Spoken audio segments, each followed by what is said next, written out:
Los monumentos imperiales son muy lujosos, pero la arquitectura romana se caracteriza por su funcionalidad y utilidad. Y la defensa de la ciudad fue uno de los primeros ejemplos de ello. Roma conserva los restos de dos murallas: la muralla Serviana, que es la más antigua, y la muralla más grande de Occidente, la muralla Aureliana. La muralla Serviana fue construida en el siglo VI a.C. y fue el primer logro. La fortificación reemplazó a una empalizada más antigua de madera y arcilla. Gran parte de la muralla puede verse al salir de la estación de autobuses de Termini. Se pueden contemplar los muros. Estaban hechos de grandes bloques de toba amarillenta que provenía de la zona del Tíber. La toba es una piedra de origen volcánico, porque Roma está situada entre dos volcanes. Está construida en opus quadratum, es decir, con bloques colocados unos encima de otros en línea recta y sin cemento, unidos mediante grapas de metal. La muralla tiene 3,70 metros de ancho y alcanza los 7 metros de altura. Contaba con 16 puertas de acceso.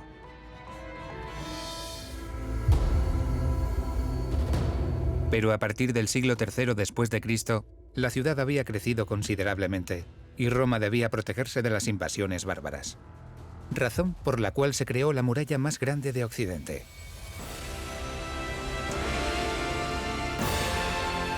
El emperador Aurelio ordenó su construcción. Se convirtió en la obra más grande del siglo en Roma.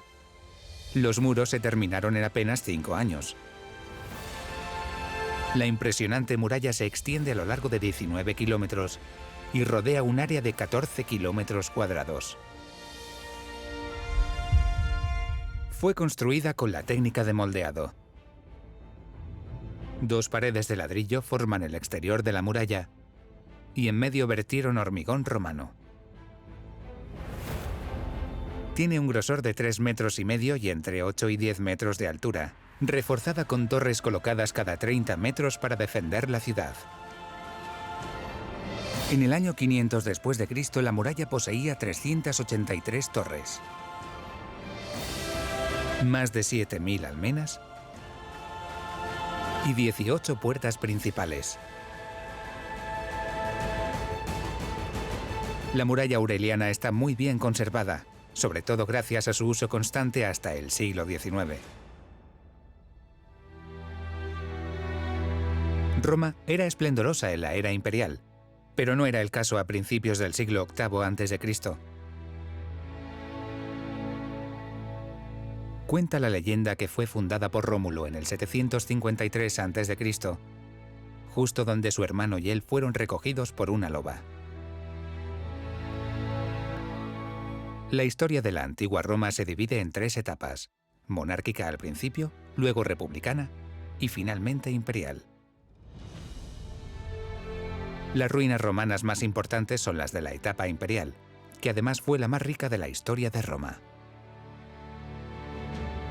El poder se concentraba en manos de un único hombre, que era libre de hacer lo que quería, de realizar grandes proyectos, a lo largo del tiempo y sin tener que responder ante nadie constantemente.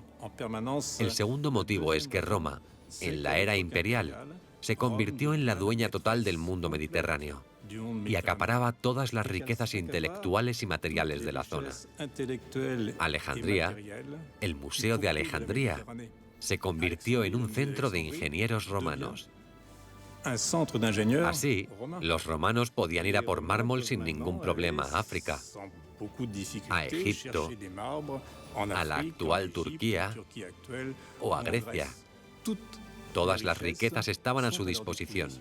Y lo maravilloso es que esas colinas no eran nada al principio. Eran pequeñas colinas del Lacio, en un entorno de pantanos al borde del Tíber. Y todo eso se convirtió en la capital del mundo mediterráneo. Se convirtió en el modelo de ciudad que se fueron construyendo alrededor del Mediterráneo. Por eso podemos decir que Roma es la cuna de al menos la civilización urbana occidental.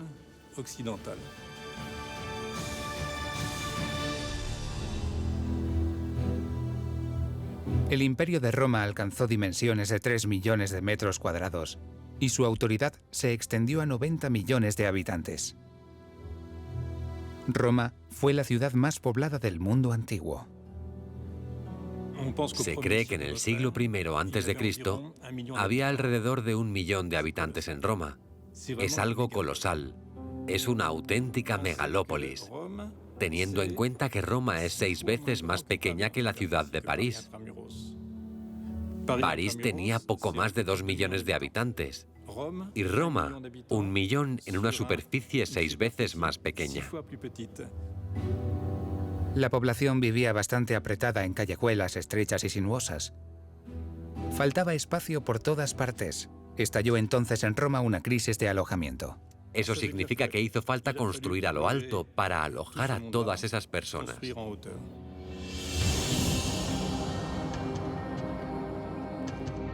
Los romanos fueron los primeros en construir edificios de hasta 21 metros de altura.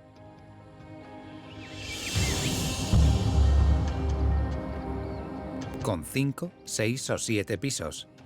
E hicieron decenas de miles de ellos.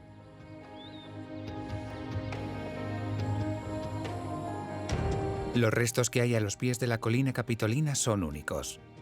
Son los únicos vestigios de un barrio con edificios de apartamentos de la antigua Roma. Un edificio destinado a la clase baja. Los llamaban insulae. Era el nuevo modelo urbano diseñado para las grandes ciudades. Entonces, se dieron cuenta de que tenían que construir verticalmente, y sus edificios eran como los pisos modernos. Y lo que podemos ver en la actualidad son los restos de los pisos superiores.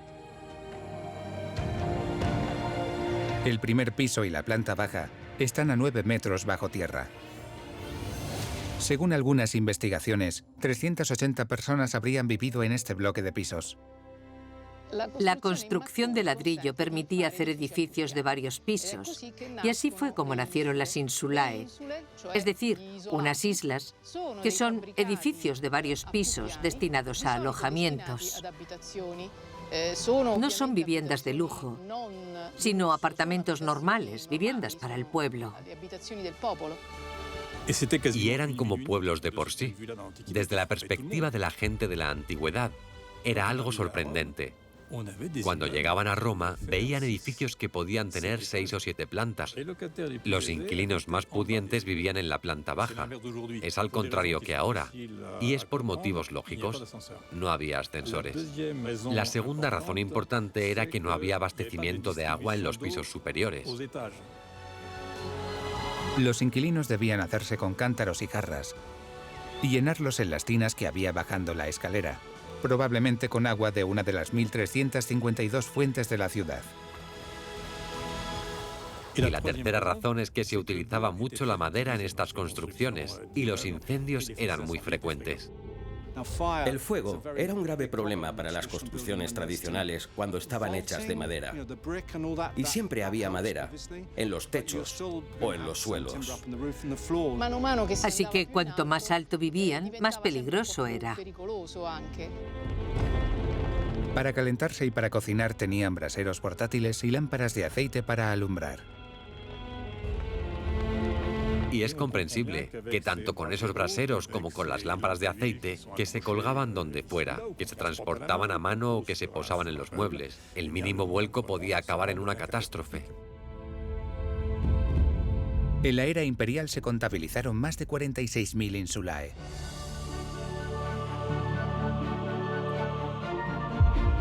Roma, en pleno apogeo de la época imperial, ocupaba 2.000 hectáreas, 20 kilómetros cuadrados. Era la megápolis más grande de Occidente, una capital extraordinaria, un modelo para todos los pueblos del Imperio Romano que nunca fue tan extenso. Las cifras dan vértigo.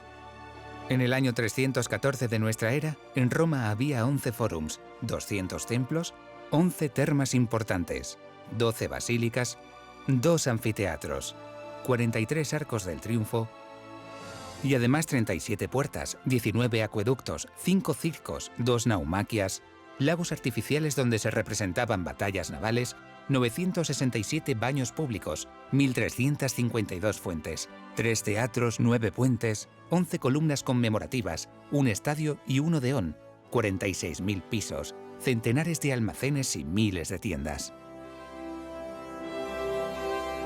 La ciudad más impresionante del Mediterráneo antiguo y la más grande de todas. Roma siempre será el símbolo del poder del Imperio Romano y un ejemplo de excelencia arquitectónica. La calidad del hormigón romano, las nuevas formas de ahorrar espacio, las numerosas innovaciones junto con una perfecta maestría técnica y el talento de sus artistas nos dejan un patrimonio único y universal, con ese duomo que reúne a todos los dioses en pie para siempre. Con la conmovedora belleza perdida de la Domus Aurea, el grandioso palacio de Nerón fruto de su megalomanía. O incluso podemos seguir soñando delante del Coliseo y sus maravillas de ingeniería.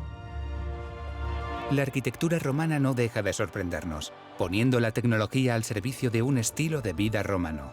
Supo combinar la funcionalidad con la grandeza, con el lujo y la belleza. Para siempre.